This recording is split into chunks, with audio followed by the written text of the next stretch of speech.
Hi, എന്തൊക്കെയുണ്ട് പാട്? എല്ലാവർക്കും സുഖമല്ലേ? ഞാൻ ഫസ്റ്റ് കൊറോണ തുടങ്ങിയ ടൈമിൽ ഇവിടെ ഞാൻ കയറി നാട്ടിൽ നിന്ന്. ഒരു ചെറിയ കഥ ഒന്ന് കേട്ടിട്ട് പോകണം.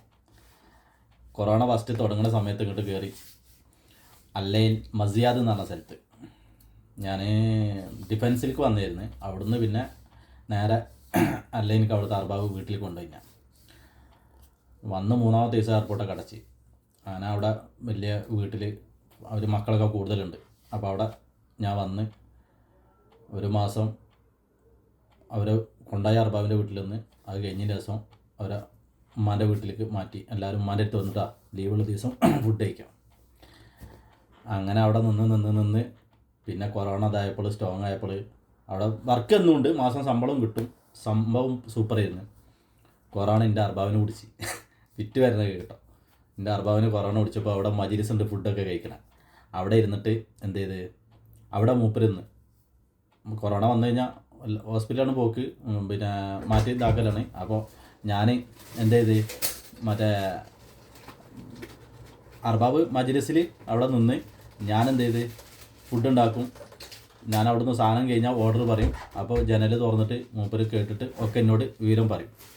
അങ്ങനെ നിങ്ങളോട് പറയാൻ കൊറോണ വന്നപ്പോൾ അത് 45 ദിവസം മൂപ്പര് അവിടെ കിടന്നു. 45 ദിവസം കിടന്നപ്പോൾ നിങ്ങളോട് പറയാൻ ആകെ എനിക്ക് ഇതായപ്പോൾ ഞാൻ എന്ത് ചെയ്ത് എൻ്റെ അറിയുന്ന ഒരാളോട്, എൻ്റെ അറിയണമെന്ന് പറഞ്ഞാൽ ഇന്നങ്ങോട്ട് കൊടുന്ന ഒരാളും കൂടി ഉണ്ട്. അപ്പം ഞാൻ എന്ത് ചെയ്ത് വിളിച്ച് പറഞ്ഞ് ഇങ്ങനെ എൻ്റെ അർബാബിന് കൊറോണയാണ്, എല്ലാവർക്കും ഒരുവിധ ആൾക്കാർക്കൊക്കെ ഇവിടെ അയക്കണ്, എനിക്ക് മാത്രമില്ല, ഞാൻ മാസ്ക് ഇതൊക്കെ ഇട്ടിക്കണ്, പിന്നെ ഇഞ്ചക്ഷൻ കൊടുത്തിക്കണ്. അപ്പോൾ അർബാബിൻ്റെ കൊറോണ മാറാൻ വേണ്ടി നിങ്ങൾ പ്രാർത്ഥിക്കണമെന്ന്. അപ്പോൾ തന്നെ അവൻ കേട്ടിട്ട് ചിരിച്ചിട്ട് പറയണേ, ഞങ്ങൾ ആദ്യമായിട്ട് കേൾക്കുകയാണ് അർബാബിന് അസുഖം വന്നിട്ട് നിങ്ങൾ ദോർക്കണം എന്ന് പറയണത്, ഞങ്ങൾ ആദ്യമായിട്ട് കേൾക്കുകയാണെന്ന്.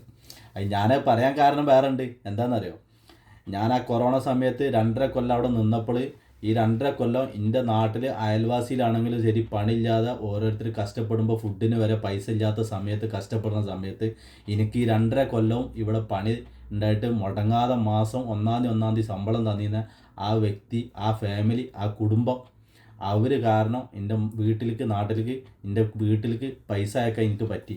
അപ്പോൾ എൻ്റെ കുടുംബം, എൻ്റെ ഫാമിലിയും ഞാൻ അയച്ചു കൊടുക്കുന്ന പൈസ അവർ കഴിക്കുന്നുണ്ടെന്നുണ്ടെങ്കിൽ അതിൻ്റെ ഇതായിരിക്കാം എനിക്കാണ് കിട്ടിയിരിക്കണത്, ആ ഭാഗ്യം. അപ്പം ഞാൻ ദുആ ചെയ്യണ്ടേ? അവിടെ മനുഷ്യനെന്ന ബന്ധമുള്ളൂ, ഭാഷയ്ക്ക് സ്ഥാനമില്ല അവിടെ. Okay, by.